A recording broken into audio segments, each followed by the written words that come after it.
Hello and welcome to another video. In this video, this isn't a UniCraft episode. I just want to get that straight. It's not a UniCraft episode, but I am on the UniCraft server for the moment. So, as I'm sure you all know, if you watch my videos, if you don't, what are you doing? Please watch my videos. They're amazing. I don't see why you wouldn't, quite frankly. But if you're aware of the videos, then you'll know I've joined an SMP. Called the UniCraft server. Now, I am a builder, and there are a few other builders on this server.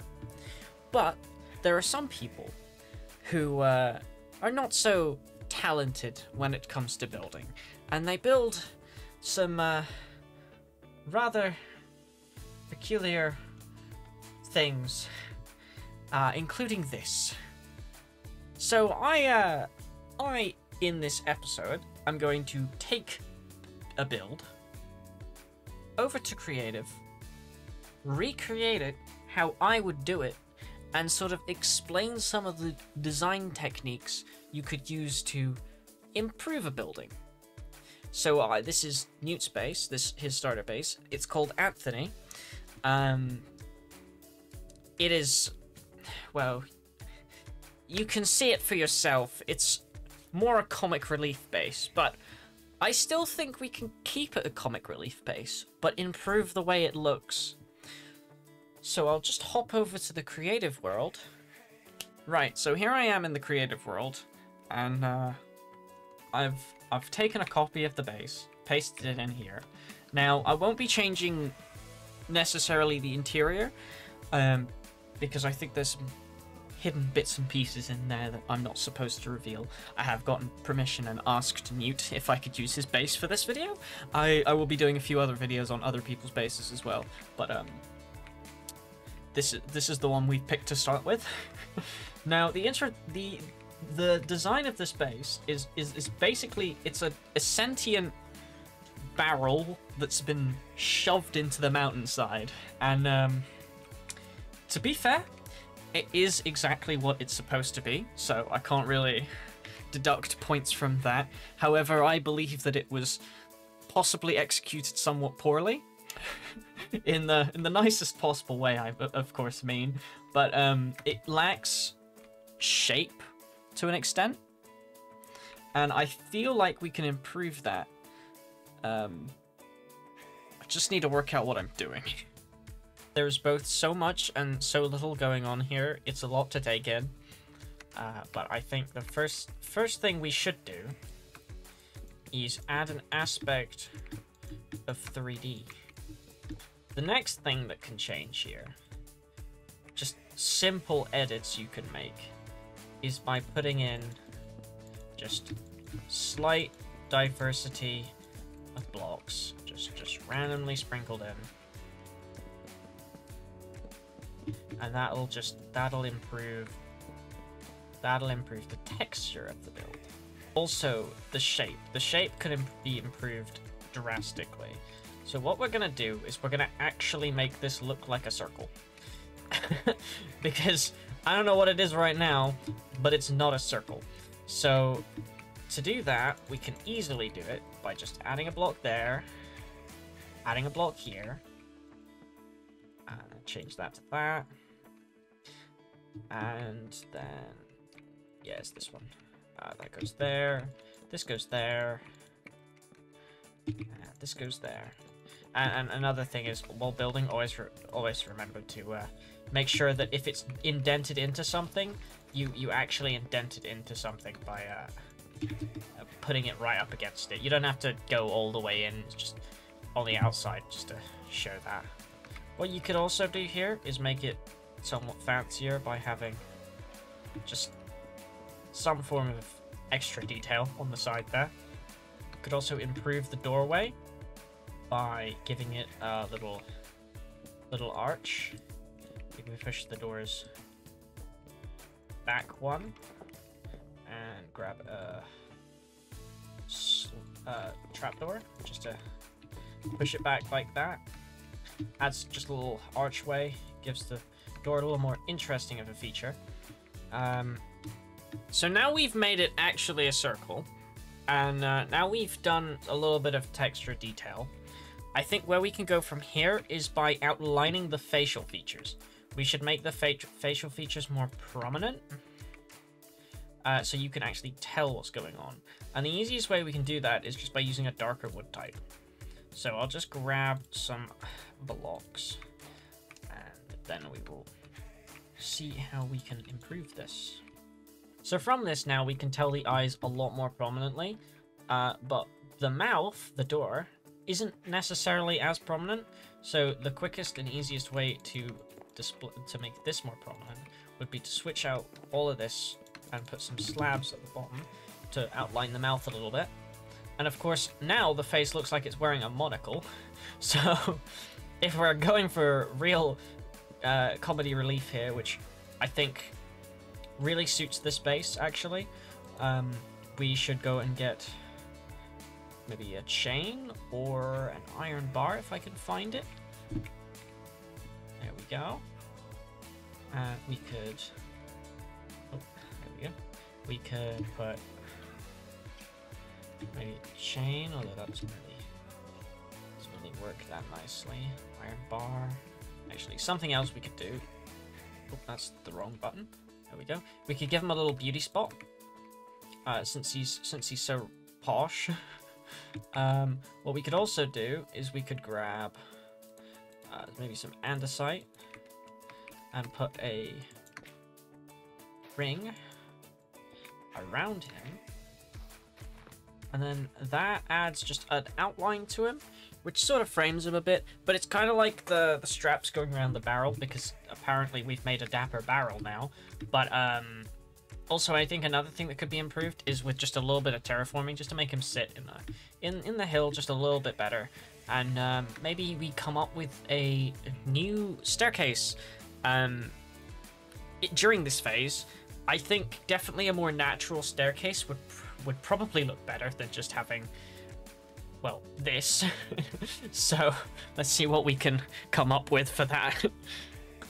So this whole process of making it sit in the mountain is the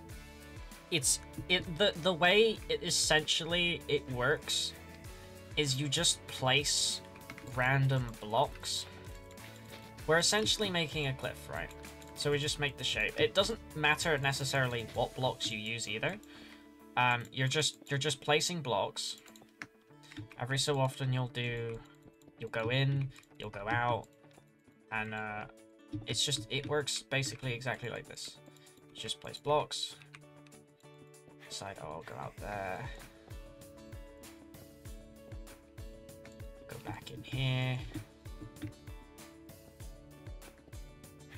Stick out one there, go that way. Back in there. And you just do it in clumps. So you don't just like completely randomize it. You've got there is some method to the madness, but it is primarily just make a random shape and see what happens. So as you can see here, I've just sort of thrown this together quite quickly, but it looks like something, because basically the idea here is just to make a rough wall shape, like rough, cliffy, textured area, right? I've gone ahead and I've finished off this area. As you can see, it was just made by me placing just random blocks and shapes and stuff, and just some of it was a lot just following the natural hill itself, and then obviously curving it out a little bit at the top so it works. But it was very much just a random process, random pattern. I've also gone ahead and started trying to work out a gradient I could put in. So I've got this, which I think for the bottom it works because it's darker. And how I've basically just done that is I've just replaced some of the blocks at the bottom like this, just randomly scatter in blocks. Like so. Then I'll move on to another one and I'll just replace some of these ones with this. And then in between the gaps, I'll just put some of this in. And as you can see, it didn't take much time to get that in, but that is essentially how I've made this bit down here. I also added some just random walls to line the side to make it look a bit more like jagged rock sticking up. And I went ahead and put the pathway in going up like this. So that's the new pathway. Again, very much just random placements of blocks and then filling it in, making a thing. A lot of randomness in terraforming, but I think it looks good. So I've gone ahead and put this in, and to transition this into the lighter stone color, like it is on the inside, I think what we do is we just randomly draw a line with cobblestone. Just randomly place a line of this going across. So we make 2 lines of the where we want the stone and where we want the cobblestone. And then what we do is just between the lines, we fill it in with the material like this. And now we have dividing lines of we filled in the cobblestone and we filled in the stone layers. What we can do to mix it into each other is we just put some random cobblestone that just escape that line. We could also have random stone that sits in the cobblestone layer, as well as random cobblestone in the deep slate, and random deep slate in the cobblestone.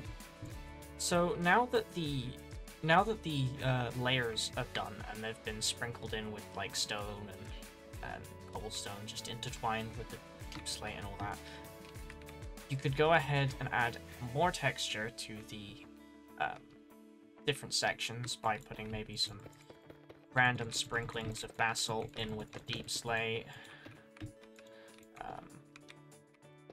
You could put in maybe some polished deep slate just to add a slight difference, and you end up with something like that, which looks just a little bit more textured. Obviously make sure you put it at the edges as well, just so it doesn't look random. And then with the stone layer you can throw in some blocks, like maybe some random andesite, just to add some texture to it. The cobblestone layer, maybe we throw in just the occasional bit of tuff just to add something to it. Don't want to make it feel a bit left out, do we? Make sure we throw some into the layers above and below a bit. Then we end up with this, which is definitely heading in the right-ish direction. I just want to throw maybe that into this, because the cobblestone and the stone layers are pretty similar. So that is heading in the right direction. Now we've just got to copy that onto the rest of it, and, well, you'll see the results in a second. I still have to build it yet. And there we are. Now that all of that is mixed in, it's not that noticeable from afar, but when you're actually like up close to it and you're like looking at it, you do notice it, and it does improve it. It does improve it a lot, and from afar obviously you can still see it to a degree, but it just generally improves it, just having that difference. Because having a solid block of one thing is never a good idea, because it never looks brilliant. What we could do next though is try and improve this area down here, because this area is severely lacking and doesn't really match that bit up there. But following with the theme of this being evil and this all being dark and moody and stuff, I think we should have maybe a decaying landscape would be probably the best fit. As if Anthony here is draining all the life out of the surrounding area. That seems like an evil thing that Anthony could do. So I've just grabbed a selection of blocks that could probably do for this, and I'm just gonna, to start with, change the landscape to maybe being grey. That could probably work quite well. So now that we've just made this area grey, I mean, that could work by itself, but something we could also add to this is just the inclusion of maybe just some soul sand that's just like creeping up the sides of the mountain.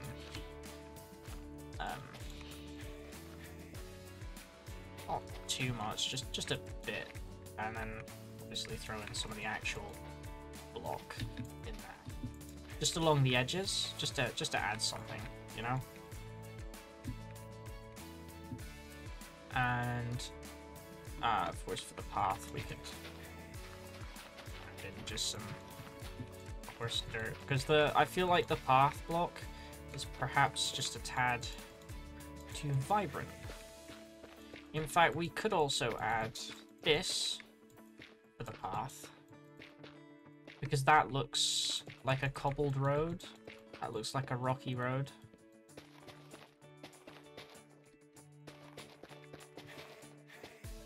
Maybe we throw in some polished bits, just every so often. Throw in some cobblestone, because it's a cobbled road. And then we can also, actually, now that I've thought about it, perhaps grab some dead bushes, just sprinkle those in. We could also throw some gravel into the path. So now the path is complete, and I think we can continue the path going along this bit down there, this bit along there, and then also put the soul sand in at the sides here and along there, and then we'll see where we are. So that's our path and all the mycelium placed in. The outskirts, obviously this needs to be grass, because you can't just have this and replace the entire wall with mycelium. That wouldn't work. There's going to be a transition somewhere. So I think we'll just do the transition along here and along this bit here and show you how that might work out. So to start off with, we're just going to make a line of grass where we want our actual dividing transition line to be. And it doesn't have to be somewhere anywhere specific. Just pick a area to put a line and just draw a line. And then on the other side, we'll draw another line going along here. So now we have our lines. We just replace all the blocks in this area with the grass block. And then this will be basically what's already here.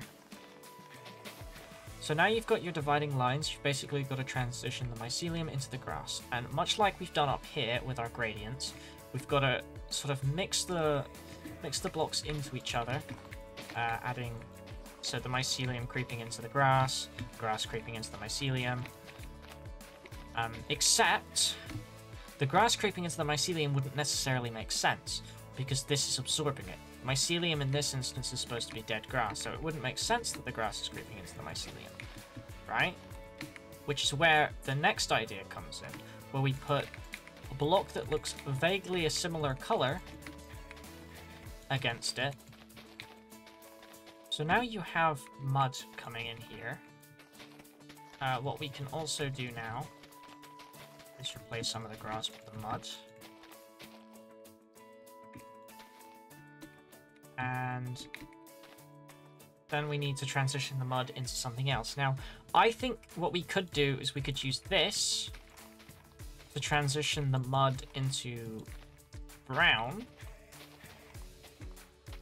We transition the grey of the mud into brown, where we can put this, which in this scenario is not soul sand anymore, it's dirt. And then that into coarse dirt. If it actually worked, I'd use regular dirt, but that doesn't, so we could just throw in some rooted dirt every so often just to, I don't know, adds a bit of difference to the dirt texture. But yeah, I would be inclined to do that, but the grass will just spread to it, or the mycelium will spread to it, and it'll just ruin what it looks like. So it's best to keep it something like this, and yeah, and that transitions that into that. It's not a perfect transition, but it doesn't have to be perfect all the time. It just has to be close enough. This is a survival base. You've got to make sure you need light sources in your builds to stop mob spawning, because the last thing you want is to be in the safety of your own house and have hundreds of monsters just charging you constantly. And then for the grassy area, just to add life back to it, you just run around it with bone meal basically, because bone meal is the quickest and easiest way of giving life to a grassy area. And just using some bone meal, you can make the light, you can make it nice and green again. See, not much bone meal placed there, and it's already looking back to its natural self. Unfortunately, you can't use bone meal for this area, but you can just continue adding like dead bushes, just dotted around the place to show that there was once life here. You could also just add some random rocks, just jutting out the ground. Just a few rocks just dotted about the place, already starting to look nice, have the dead bushes in there. You could also add some dead trees, which... Dead trees are basically just trees which are organics, and I struggle with organics, but we will try our hardest to showcase what one could look like. When it comes to custom trees, the easiest way to deal with a solution to like, I'm not really happy with this tree, is just to forget you're not happy with this tree, because no tree is going to look perfect. That is the beauty of nature. Nothing is perfect. So if you're just placing blocks until you're happy with something, you're going to be placing blocks forever. You're never going to be happy with a build. It goes the same with terraforming, goes the same with organics. It's just, so long as you place blocks in a random way that vaguely matches the shape you want to make, you can call that done. You're never going to be 100% happy with everything you build. Like, me looking at this now, I don't like it. A few other people probably don't like it. But you've just got to learn, forget about it. Because when it's got maybe one or two more in there as well, it'll just look like it fits. And you don't have to worry about that. I'm going to go ahead and replicate this bit down here and this bit there on this side and show you what that'll look like when it's done. So now I've gone ahead and put the details that I've put over here. I've went ahead and made 3 more trees, which, looking at them, you'd think they're exactly the same as this one. But what I actually did was I went in and I, contrary to what I said in the past point, things can always improve. You just gotta learn to forget. I added some andesite walls just to add branches. That's pretty much the only edit I made to the tree, because I felt that they were just a little too flat. So, contrary to what I said before, things could always change for the better. Just, if you've been working on something for a very, very long time, maybe you should just let it drop. In terms of organics, because it does reach a point where you can't make any improvements, or maybe you come on to it the next day and you think, oh, I could do that, then you change it then. But unless you have a clear goal of what you want to change and what's wrong, leave it. It's rule of thumb, leave it. These trees, same tree as that, I've just rotated a different axis, which you can't tell from first glance, so it works. But yeah, no, they are exactly the same tree. That's just another rock formation. Just went ahead and lit up that area, greenified this area, put the transition in.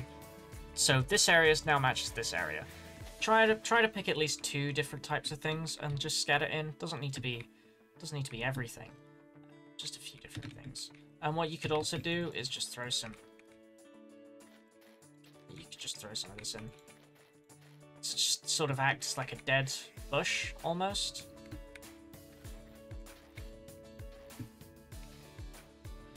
I know it's technically roots, but it does just look like a dead bush.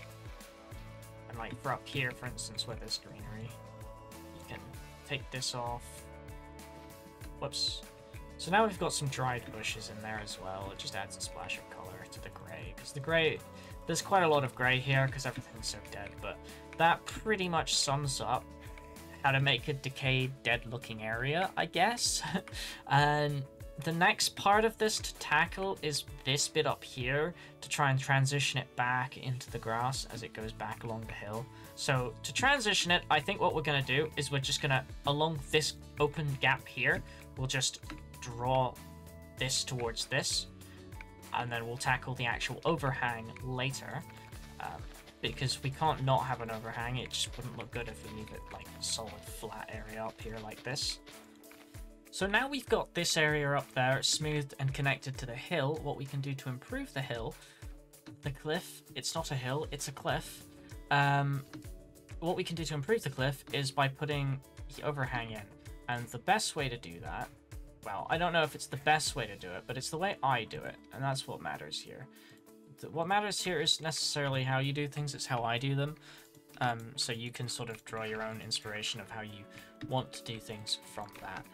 But how I would do this is I would just grab a dirt block, I would just drag it down the hill like this.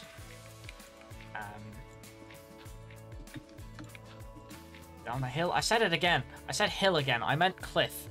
You just pull it down like this, drape it over the edge, and then you end up with something that looks like this.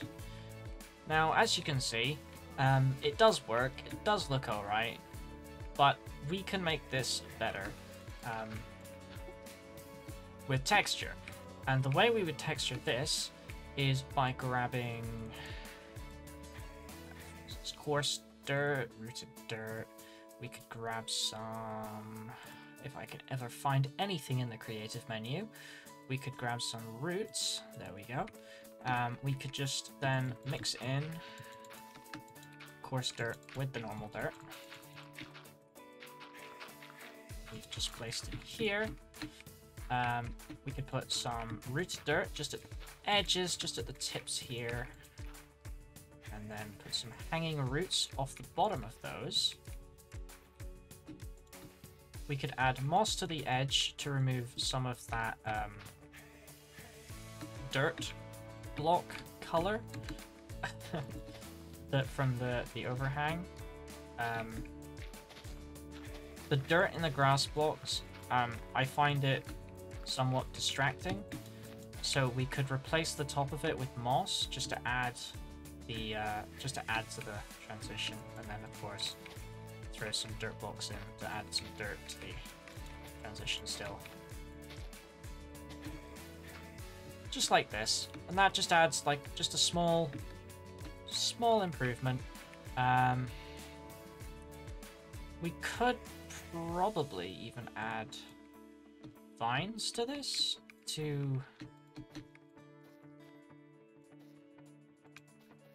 although the problem with vines is it will just start draping. I'm also not a fan of the vines. Scratch that.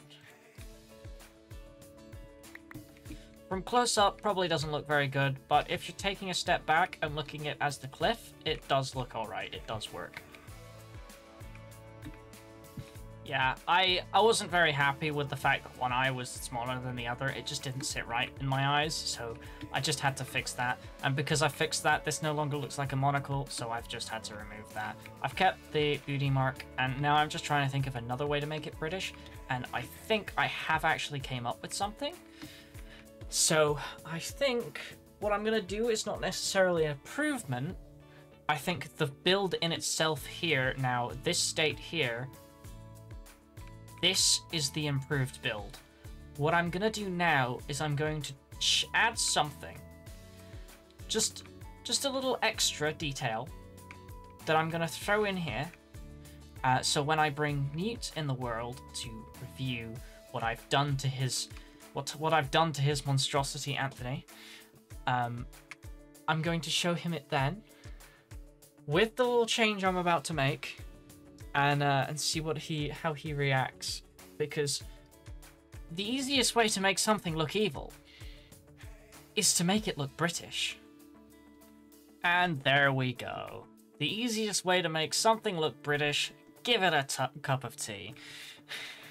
So now that this is done, I think we're just gonna show you what we've done and hope he likes it. So are you ready to see what I've done to your precious Anthony? I'm ready to see how you've turned my abomination into a creature of goodness and kindness. Yes, I've definitely made him good and kind. Yes. Anyway, just hit the button. What am I looking? Oh, do we need to be up there? We need to be around the other side. Oh.